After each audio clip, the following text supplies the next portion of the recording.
Hello students, welcome to our YouTube channel swift maths students. आज के इस video में मैं आप सबको बताने वाला हूँ हाउ टू स्टार्ट क्लास 9। और आज के इस वीडियो में मैं आप सबको 95% प्लस स्कोर करने की स्ट्रेटेजी बताने वाला हूँ। तो बने रहिएगा वीडियो के लास्ट तक। तो चलिए वीडियो को स्टार्ट करते हैं। स्टूडेंट्स, जैसा कि आप सब लोग अभी क्लास 8 में थे और आप सब लोग अपने एग्जाम्स को दे चुके होंगे क्लास 8 के, और अब आप सब लोग आ चुके हैं क्लास 9 में। तो क्लास 8 तक आप सब लोगों ने बहुत सारी मौज मस्ती की होंगी, बहुत ही इजीली पढ़ाई करते होंगे। लेकिन अब क्लास 9 में जो है बहुत सारे चेंजेस हो जाते हैं। तो वो क्या क्या चेंजेस है वो सभी मैं आप सबको बताता हूँ। सबसे पहले तो क्लास 8 में जो है प्राइवेट बुक्स पढ़ाई जाती थी। कौन सी बुक? Private books. हर स्कूल्स में जो है प्राइवेट बुक्स अपने पे पढ़ाई जाती थी। लेकिन क्लास 9 से जो है आपकी प्राइवेट बुक्स नहीं होती थी। आपकी क्लास 9 से फॉलो होती है एनसीईआरटी बुक्स। कौन सी बुक्स? एनसीईआरटी बुक्स पढ़ाई जाती हैं। एनसीईआरटी बुक्स होने के कारण आप बहुत सारे स्कूल्स में, मतलब इंडिया के जितने भी स्कूल्स हैं उन सभी स्कूल्स में एनसीईआरटी पढ़ाया जाने लगा है। और एनसीईआरटी बुक्स की वजह से सभी स्कूल्स में जो है सिलेबस सेम हो गया है। क्या हो गया है? सिलेबस सेम हो गया है। और अब देखिए, सिलेबस सेम हो गया, सिलेबस सेम हो गया तो जाहिर सी बात है आप सबके लिए बहुत सारी चीज़ें हेल्पफुल हो गई होंगी। लेकिन फिर भी आप सबको बहुत मेहनत करनी होगी, क्योंकि क्लास 9 में आपको पढ़ने के लिए सबसे पहले आपको अपना बेसिक स्ट्रॉन्ग करना होगा। और ये क्लास 9 जो है बेसिक पर ही निर्धारित है, बेसिक से ही स्टार्ट होता है। लेकिन इसके पहले के भी कुछ कॉन्सेप्ट है जो कि आपको जानना जरूरी है। तो बेसिक से स्टार्ट होता है, यानी कि इसको कह सकते हैं बेस। यहाँ से एनसीईआरटी की शुरुआत होती है। बेस एनसीईआरटी 0 से स्टार्ट करता है एक तरह से। तो फिर इसके बाद आता है आपके पास, जबकि सिलेबस जब सेम हो गया तो सभी स्कूल्स में एक ही तरह का नॉलेज दिया जाता है, एक ही तरह का सिस्टम हो जाएगा। और सभी बुक्स जो है एनसीईआरटी को फॉलो करने लगेंगी। और यहाँ से आपका स्टार्ट होता है रेफरेंस बुक। आप यहाँ से कुछ थोड़ा थोड़ा सुनने लगेंगे किसके बारे में? रेफरेंस बुक्स के बारे में। रेफरेंस बुक्स क्या होती है? जैसे कुछ नाम से मैं बता देता हूँ। जैसे मैथ की अगर बात करें तो मैथ में आपका यूज होता है R S Agarwal, R S Agarwal या आर डी शर्मा। ये सब रेफरेंस बुक है, या बोल सकते हैं साइड बुक्स है। आर डी शर्मा, या फिर बोल सकते हैं एस चांद, एटसेट्रा। कई सारे राइटर्स की बुक है जो कि रेफरेंस बुक्स होती हैं पढ़ने के लिए। और यहाँ पर आपको सीरियसली पढ़ाई करना होता है। और कुछ बातें बता देता हूँ जो कि आपको करना है अभी। क्योंकि अभी आपका क्लास 9 जो है स्टार्ट हो रहा है, तो आपको जो है स्टार्टिंग में क्या क्या चीज़ें करनी है वो मैं बता देता हूँ आप सबको। सबसे पहले आपको क्या करना है? कंसिस्टेंटली पढ़ाई करना है। क्या करना है? कंसिस्टेंटली पढ़ाई करना है। दूसरी चीज, आपको अपने बेसिक्स स्ट्रॉन्ग करने हैं। बेसिक्स स्ट्रॉन्ग करने हैं। क्या करने हैं? बेसिक्स स्ट्रॉन्ग करने हैं। बेसिक स्ट्रॉन्ग करेंगे, कंसिस्टेंटली पढ़ाई करेंगे, और साथ ही साथ क्वेश्चन सॉल्व करते रहेंगे। क्वेश्चन सॉल्विंग या प्रैक्टिस, क्वेश्चन प्रैक्टिस।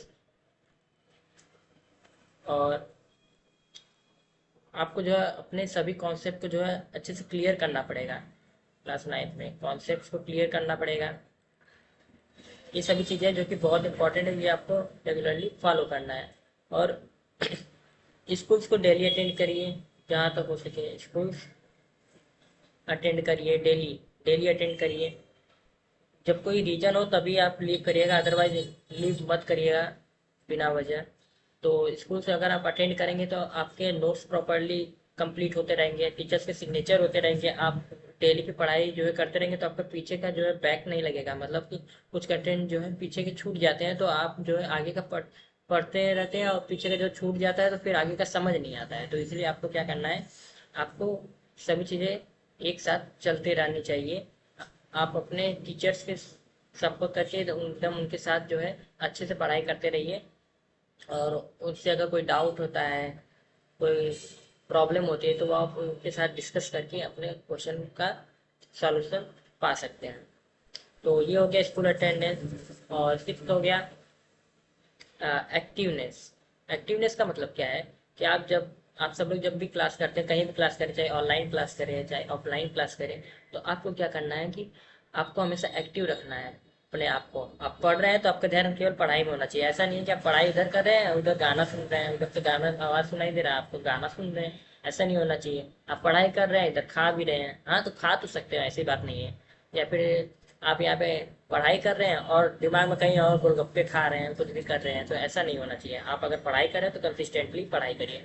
अगर आपका मन नहीं करता है तो थोड़ी देर खेल लीजिए। जब आपका मन करे तब आप पढ़ाई करिए एकदम अच्छे से। सातवीं टिप ये है कि आप सब लोग सुबह पढ़ने का प्रयास करिएगा। स्टडी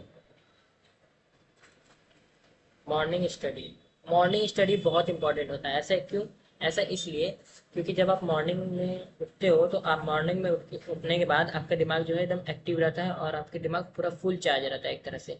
और आप उस टाइम पे जो भी पढ़ाई करेंगे वो आपके दिमाग में बैठ जाएगा एकदम अच्छे तरीके से। और वो चीज़ जल्दी भूलता भी नहीं है जो आप सुबह पढ़ाई करते हैं। तो मेन टॉपर्स की जो स्ट्रेटेजी वो यही होती है कि भैया मॉर्निंग के टाइम पे जो वो लोग एकदम अच्छे से पढ़ाई करते हैं। कम से कम 2 से 3 घंटे तो आराम से बैठ के पढ़ते हैं और कहीं भी सुबह के टाइम डिस्टर्बेंस भी नहीं होता। आप आराम से पढ़िए, कोई दिक्कत नहीं है, आप लोग अच्छे से पढ़ाई कर सकते हैं। तो मॉर्निंग टाइम में पढ़ने के बहुत सारे फायदे हैं। और दोपहर के टाइम पे एक टिप ये है कि दोपहर के टाइम पे आप लोग क्वेश्चन प्रैक्टिस कर सकते हैं। प्रैक्टिस क्वेश्चन प्रैक्टिस जैसे कि मैंने यहाँ पे बताया, ये आप सब लोग कब कर सकते हैं? दोपहर के टाइम पे कर सकते हैं। और इवनिंग के टाइम पे आप क्या करना चाहेंगे? इवनिंग के टाइम पे आप कुछ कॉन्सेप्ट पढ़ेंगे, कुछ थ्योरीज पढ़ेंगे, कुछ टॉपिक जो आपके इम्पोर्टेंट है वो आप पढ़ लीजिएगा।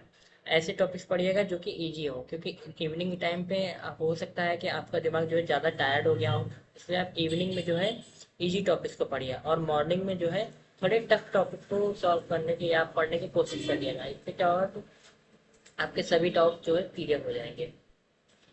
और अगर और तस्वीर टिप भी है कि अगर कोई क्वेश्चन आपसे सॉल्व नहीं होता उस टाइम को, तो आप उस क्वेश्चन को जो है कहीं पर नोट डाउन करके लीव कर दीजिए, फिर आगे सॉल्व करिए। और जब आप बाद में करने के बाद वापस आएंगे, हो सकता है आपसे वो सवाल सॉल्व हो जाए। और अगर तब भी नहीं होता तो आप अपने टीचर से डिस्कस करिएगा उस क्वेश्चन को। ठीक है। 10वीं टिप ये है कि खेलना कूदना थोड़ा कम करिएगा। ज़्यादा नहीं, आप मना नहीं कर रहा हूँ, पर आप थोड़ा सा कम करिएगा खेलना कूदना। बाकी आप पढ़ाई पे अच्छे से ध्यान दीजिएगा। पढ़ाई भी करते रहिए, खेलते रहिए, उसमें कोई दिक्कत नहीं है। आप अपने कंटेंट को कंप्लीट करते रहिए और खेलते भी रहिए, कोई दिक्कत नहीं है। अगर आपका सब कुछ कंप्लीट होते जा रहा है, होमवर्क भी कंप्लीट कर रहे हैं, तो आप आराम से खेल कूद सकते हैं जितना मन करे उतना। राइट। 10 टिप ये है आप सबके पास। 10 टिप तो आपको बता दिया। 11 टिप, नेक्स्ट टिप हमारे पास ये है कि आप जो है कंटेंट वाइज पढ़ाई करिए, ना कि टाइम वाइज। टाइम वाइज भी हो सकता है, इससे क्या होगा कि आप बैलेंस होंगे। कंटेंट एंड टाइम दोनों दोनों की तरह आप जो है पढ़िए। कंटेंट एंड टाइम दोनों पर फोकस करिए। जैसे कि आप टारगेट रखिए। इवनिंग रात को जो है सोने से पहले आप सब लोग पहले एक लिस्ट बना लिए कि आपको अगले दिन क्या क्या पढ़ना है, कौन कौन से टॉपिक आप सबको कवर अप करने हैं। तो आप उन टॉपिक्स को एक जगह लिस्ट में जो है राइट कर लीजिएगा। एंड देन राइट करने के बाद आप सब लोग को अपने सोने से पहले अपने दिमाग में रखना है कि आपको कल ये टॉपिक सुबह उठ के पढ़ना है। सुबह उठ के पढ़ना है और कोशिश करिए कि जल्दी उठिएगा सुबह। जब आप जल्दी उठेंगे तो आपके सभी डाउट्स अच्छे से क्लियर होंगे और आपको अच्छा भी लगेगा। जब सुबह आप अच्छे से पढ़ लेंगे ना तो आपका पूरा दिन एकदम अच्छे से बीतेगा। आप आराम से एंजॉय कर सकते हैं, कोई दिक्कत नहीं है उसमें। राइट। तो मेन चीज़ तो ये हो गया कंटेंट। आप जब कंटेंट बना लेंगे इवनिंग टाइम पे नेक्स्ट डे का, तो अब नेक्स्ट डे जब उठेंगे तो आप उस कंटेंट को फॉलो करिए, आराम से कंप्लीट करिए।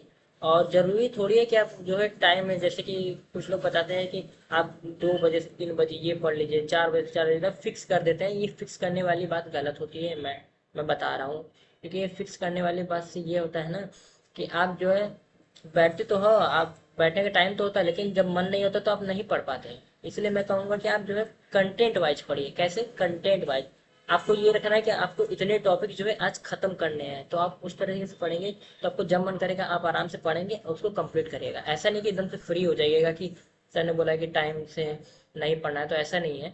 आपको टाइम से पढ़ना है, पर जो है कंटेंट वाइज, मतलब कंटेंट जितना आपने बनाया है उतना आपका कंप्लीट होना चाहिए। आपका सिलेबस जो है डेली का कंप्लीट होना चाहिए। राइट। ये जरूरी थोड़ी है कि आपने फिक्स टाइम बनाना, ये गलत है। फिक्स टाइम बनाना जो है गलत है। राइट। इतना आप समझ लीजिए। अब नेक्स्ट चीज़ तो हमने आप सबको क्या क्या बता दिया, कंसिस्टेंटली बता दिया, बेसिक स्ट्रांग होनी चाहिए, आपको बेसिक्स के पढ़ते हुए जाना है। ऐसा नहीं है कि आप डायरेक्टली हायर टॉपिक्स को जो है कवर करने लगे, आपको पहले क्या करना है, बेसिक टॉपिक्स को क्लियर करना है, उसके बाद तो फिर हायर टॉपिक्स पे जाना है। फिर उसके बाद क्वेश्चन प्रैक्टिस के बारे में बताने, आप लोग जो है दोपहर में क्वेश्चन प्रैक्टिस कर सकते हैं। कॉन्सेप्ट क्लियर करते रहिए, स्कूल डेली अटेंड करिए, एक्टिव होना चाहिए आप क्लास में, चाहे आप ऑनलाइन क्लास कर रहे हैं चाहे ऑफलाइन क्लास कर रहे हैं, आपको हमेशा एक्टिव रहना है। मॉर्निंग में पढ़ने की कोशिश करिएगा जहाँ तक हो सके, और जल्दी से जल्दी उठने का कोशिश करिएगा। 5, 6 या 7 बजे आप उठ जाइए, आराम से आप पढ़िए। मॉर्निंग में अगर आप 5 बजे उठते हैं तो आराम से आप अच्छे से पढ़ सकते हो, और आपका दिन भी एकदम अच्छे से बीतेगा। क्वेश्चन प्रैक्टिस की बात हो गई। इवनिंग में आपको इजी क्वेश्चन सॉल्व करने हैं, और दोपहर में आपको क्वेश्चन प्रैक्टिस से करने हैं। जैसे मैथ्स हो गया तो मैथ्स में आपको क्वेश्चन प्रैक्टिस करने हैं, क्वेश्चन को आप लोग जो है हैंडल कर सकते हैं। मॉर्निंग पे टाइम पे आप लोग लर्निंग वाली चीज़ें कर सकते हैं, जैसे बायो हो गया तो साइंस में जो है बायो बायो टॉपिक होता है, बायो के टॉपिक्स होते हैं, तो उन सभी टॉपिक्स को आप जो है याद करने वाले टॉपिक्स को जो है आप मॉर्निंग में पढ़ सकते हैं, और हार्ड क्वेश्चंस को भी सॉल्व कर सकते हैं। कंटेंट वाइज आपको पढ़ना है और टाइमली पढ़ना है। कंटेंट वाइज और टाइमली, टाइमली का मतलब ये नहीं है कि आप फिक्स टाइम कर दो कि इतने से इतने बजे ही पढ़ना है, ये आपका गलत फील है। फिक्स टाइम पे अगर आप करोगे तो आप खुद ही बोर हो जाओगे 2-3 दिन में, इसलिए फिक्स टाइम कभी मत रखिएगा। ये है कि आपका जो है टाइमिंग, जो है उठने का टाइमिंग, सोने का टाइमिंग, ये फिक्स कर सकते हो आप, लेकिन आप पढ़ने के टाइमिंग की, टॉपिक की, यानी कि पढ़ने के अगर कुछ टॉपिक है उनको आप फिक्स कर दीजिए कि इतने से इतने बजे पढ़ना है, तो ये गलत बात है। हो सकता है कुछ टॉपिक्स को पढ़ने के लिए 20 मिनट लगे, आप जो है 10 ही मिनट दे रहे हैं, ऐसे तो नहीं। कुछ कुछ चीज़ की लिमिट होती है ना। जैसे आप पढ़ रहे हो कोई हार्ड टॉपिक, तो जरूर थोड़ी कि आप 5 मिनट में समझ जाओगे, हो सकता है उसमें कुछ टाइम टाइम लगाना हो, तो उसके लिए आपको अलग से टाइम बढ़ाना पड़ेगा। तो इसलिए मैं कहता हूँ कि आप कंटेंट वाइज पढ़िए, ना कि फिक्स टाइम के अकॉर्डिंग। आप कंटेंट वाइज पढ़िए, टाइमली पढ़िए, लेकिन फिक्स टाइम के अकॉर्डिंग मत पढ़िए, राइट। अब नेक्स्ट चीज आ गई आपकी, कंटेंट हो गया, टाइम हो गया, और बुक्स। बुक्स तो पढ़िए, एनसीईआरटी को आप पहले फॉलो करिए। सबसे पहले तो आपको क्या करना है, एनसीईआरटी फिनिश करना है, उसके बाद ही साइड बुक्स को हैंडल करिएगा। मैथ के लिए आप साइड बुक्स ले सकते हैं, लेकिन पहले एनसीईआरटी आप पढ़ लीजिएगा, उसके बाद ही आप साइड बुक्स को आएगा, क्योंकि एग्जाम्स में जो है आपके एनसीईआरटी से ही क्वेश्चंस आते हैं, ना कि आर एस अग्रवाल या आर डी शर्मा से। बस वो क्वेश्चंस को थोड़े अलग तरीके से फ्रेम कर देते हैं, इसीलिए जो है वो अलग लगते हैं। बाकी तो एनसीईआरटी से ही क्वेश्चंस आते हैं, जहाँ तक मुझे पता है, राइट। और साइड बुक्स आप बायो वगैरह की ले सकते हैं, ऑल इन वन ले सकते हैं, लेकिन ये सब एग्जाम टाइम में काम होता है। नेक्स्ट चीज़ है आपका शॉर्ट नोट्स। शॉर्ट नोट्स से पहले मैं बता देता हूँ नोट्स के बारे में। सबसे पहले आपको क्या करना है, नोट्स बनाना है। हर एक सब्जेक्ट का, एवरी सब्जेक्ट का आपको क्या करना है, नोट्स बनाते रहना है। नोट्स अगर आप बनाओगे तो आपका हर चीज़ जो है रिवाइज होता रहेगा। क्यों? क्योंकि जब आप नोट्स बना लोगे तो आप, और हाँ, कोशिश करिएगा कि आपका नोट्स खुद का हो, सेल्फ नोट्स बनाइएगा अपने खुद से। टॉपिक वाइज कुछ इंपॉर्टेंट टॉपिक्स है, उस पर स्टार बना दीजिए, पेंसिल से बनाइएगा, पेन से नहीं, राइट। तो नोट्स है, तो नोट्स आप खुद का बनाएंगे तो उससे क्या होगा, आपको अपनी राइटिंग में लिखेंगे, एकदम अच्छे से राइटिंग में लिखेंगे, तो आपको खुद का राइटिंग जो है समझ में आएगा। दूसरे का नोट्स अगर चाहोगे तो आपको समझ में नहीं आएगा, तो इसलिए आप सब लोग खुद का नोट्स बनाइए, क्लास अटेंड करिए, स्कूल का जो मैम पढ़ाती है वहाँ से नोट्स आप खुद से राइट करिए, राइट। और हर एक चैप्टर के लास्ट में जो है क्या बनाइए, शॉर्ट नोट्स। क्या बनाइए, शॉर्ट नोट, जो कि आपको लर्निंग में बहुत ज़्यादा हेल्प करती है। क्या करती है, लर्निंग में बहुत ज़्यादा हेल्प करती है। शॉर्ट नोट्स आप बना दोगे, एग्जाम टाइम में आप फटाफट पढ़ लोगे। 1 पेज का नोट्स बनता है, शॉर्ट नोट्स का 1 पेज या 1.5 पेज का शॉर्ट नोट्स बनता है। वो कैसे बनता है उसके लिए मैं वीडियो बना दूंगा, या फिर बना होगा तो आप लोग देख लीजिएगा, राइट। शॉर्ट नोट्स हो गया। अब जब ये नोट्स और शॉर्ट नोट्स हो गए, तो आप लोग को नेक्स्ट चीज़ का ध्यान रखना है कि आपका रिवीजन, आपको हर हफ्ते रिवीजन करना है, right. Every week, every week आपको क्या करना है, रिवीजन करना है। एवरी वीक आपको रिवीजन करना है। एवरी वीक जब आप सब लोग रिवीजन करेंगे तो आपका सभी टॉपिक्स अच्छे से क्लियर होता रहेगा, और आपके दिमाग में बैठा रहेगा, उससे कुछ भी आप भूलेंगे नहीं। और बाकी आज के इस वीडियो में इतना ही। और अगर आप लोग हमारे स्विफ्ट बैच के बारे में नहीं जानते हैं तो मैं बता देता हूँ, स्विफ्ट बैच हमारा चल रहा है, जो कि बिल्कुल फ्री है। क्या है, स्विफ्ट बैच हमारा बिल्कुल फ्री है। और इस बैच में मैं आपको मैथमेटिक्स सब्जेक्ट पढ़ाने वाला हूँ, क्लास 9 और 10 दोनों का। क्लास 9 में 10 दोनों का मैं मैथ सब्जेक्ट पढ़ाने वाला हूँ। इसमें मैं प्रैक्टिकली भी पढ़ा रहा हूँ, पूरा एनसीईआरटी बुक के गो थ्रू होके मैं पढ़ा रहा हूँ, राइट। और अगर आपको कोई डाउट होता है तो आप लोग कमेंट में बता दीजिएगा, मैं आपके डाउट्स को क्लियर कर दूंगा नेक्स्ट वीडियो में, या फिर कमेंट में ही हो सकेगा तो मैं उसमें आपका सॉल्यूशन प्रोवाइड कर दूंगा। और ये बैच बिल्कुल फ्री है। टाइमिंग के लिए बैच अनाउंसमेंट वगैरह वो सब की वीडियो बन चुकी है, वो आप सब लोग देख लीजिएगा, हमारे चैनल पर अवेलेबल है। और सब्सक्राइब करेंगे तभी तभी मुझे थोड़ा मोटिवेशन मिलेगा कि मैं आगे के लेक्चर्स बनाऊँ, राइट। तो ठीक है, आज के इस वीडियो में इतना ही। बहुत बहुत धन्यवाद। Thank you, bye bye.